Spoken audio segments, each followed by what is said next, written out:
Hi everyone. Today we are going to be working on this first initial slide in our math component slideshow. So if you don't already have it open, please pause the video, open up your math component slideshow and get to this slide. It should be the second, third, something very early on in the slideshow. So just look for the one that says Formulate Research up at the top. Pause the video while you do that. For this slide, this is just the basic starting place. What is your career? What is the starting, very beginning salary for that career you have chosen? What is a wage increase, the yearly wage increase right now for beginners, for first time starting salary at your career? And then the whole cost of living in Colorado. Um, all of the or many of the resources that you can use, if you look down here underneath the slide, this section is called the notes section. You may or may not have used this before in your slideshow presentations, but it's here and there are several helpful links, including average cost of living and then cost of inflation in Colorado. So for your career, you're just going to do a little description of your career and a little explanation, or state your career, what you want your career to be, and then a little explanation on perhaps why you chose that career. I chose as my demonstration career, I chose flight attendant at Frontier Airlines. So I just gave um, just a little bit of a description of flight attendant, and then provided a couple of different links for describing what the duties of a flight attendant are, what some of the benefits are outside of pay. So those are my two. I put two on here. You really only need one. Maybe with the career that you have chosen, you have a resource that tells you that this is one of the faster growing careers, in the next 10, 20 years, which is, when you'll be working. So maybe you found a piece of research that states that yours is a fast growing career, and you could put that in there as well. The starting salary and wage increase, depending on what you have chosen, um, for flight attendant, I looked at lots and lots of different sites. I went to the Frontier site itself under job openings, went to Indeed.com, a couple of other job finding sites like that. And according to several different sites that I went to, the starting salary for a flight attendant at Frontier is $25 an hour. So like I said, I went to several different sites and just got the starting salary. Now, if you're seeing several different starting salaries, then, I would say take an average. Remember, add them all up, divide them by the number. So if you found 5 different starting salaries for your career, then add them all up and then divide them by 5. We'll call that the starting salary. Remember, you want the starting salary, not the average salary. There is a difference. There's a difference. Okay.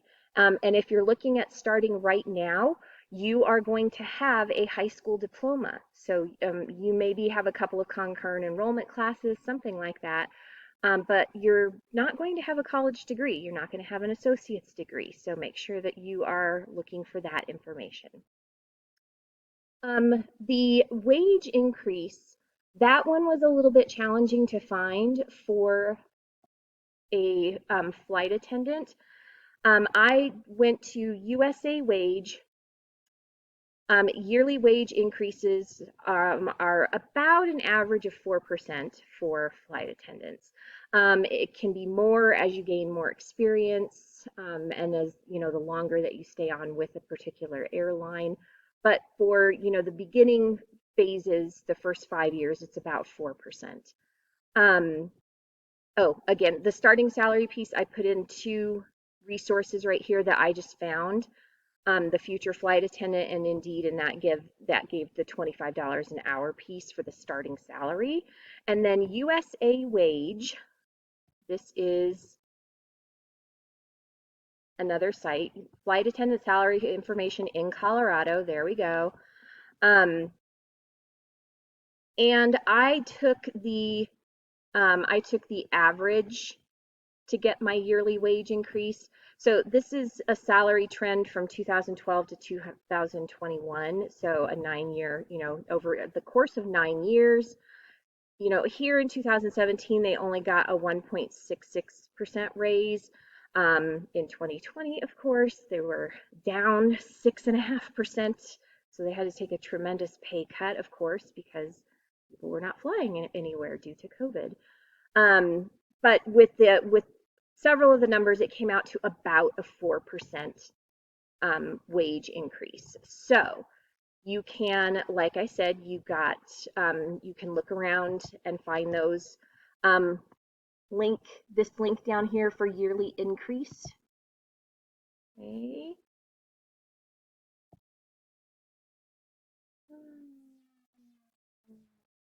There we go. Okay. Click. Um, you can look up your different whatever your hello your career is, whatever your career is, you can look it up. Okay. And don't forget, Google is your friend. Just make sure you check several different sources. The yearly wage increase, yearly pay increase, for whatever your chosen career might be. The last piece over here, this cost of living piece, if you are staying in Colorado, then you can use the links that are down here in the notes section of the slideshow. So the cost of living in Colorado, the yearly inflation of living in Colorado, both of these are helpful sites right here. So the average cost of living, living wage calculation, okay, for Colorado. You are most likely, okay, 0 children. You're 1 adult, 0 children, so you have no dependents. It's just you. Okay, and typical expenses. So this is where I got the number of $39,978 because this is, what you're paying for. So you've got food to pay for, you've got medical to pay for, housing, transportation, and other things. Now maybe you're not going to get an apartment or a condo. You're going to stay at home with your family for a while. Okay, but there's still other things that you're going to have to pay for. Maybe you're not going to maybe you're going to ride a bike. Okay, maybe you're going to stick with public transportation, in which case this might be a little bit different. However, this is about the cost of living for 1 year in the state of Colorado. So that's where that number is coming from. And then the cost of inflation in Colorado, it's right here, inflation in Denver. So you can use that as well. And for 2021, it was about 3.5%. 2022 is a higher one, 8%. When I did my numbers for this, the 2022 information was not out yet, so that just came out because, it's beginning of March, so of course they had to get those numbers. Looking at the percentage changes that they have on here from 2016, 2.7, 3.3, 2.7, 1.9, 1.9, 3.54, and then that 8% is hopefully going to be an anomaly. So I would stick, maybe you can add up 2016 to 2021 percentages and then divide them by 6 because, 1, 2, 3, 4, 5, 6, and then take the average that way. Just be sure that you do explain that is what you did. Okay? And those are the pieces that you need to have here for this Formulate research. Use the links that are down here in the notes. So if you come down here in the notes, there's a little scroll bar there, and there are the resources that you can use.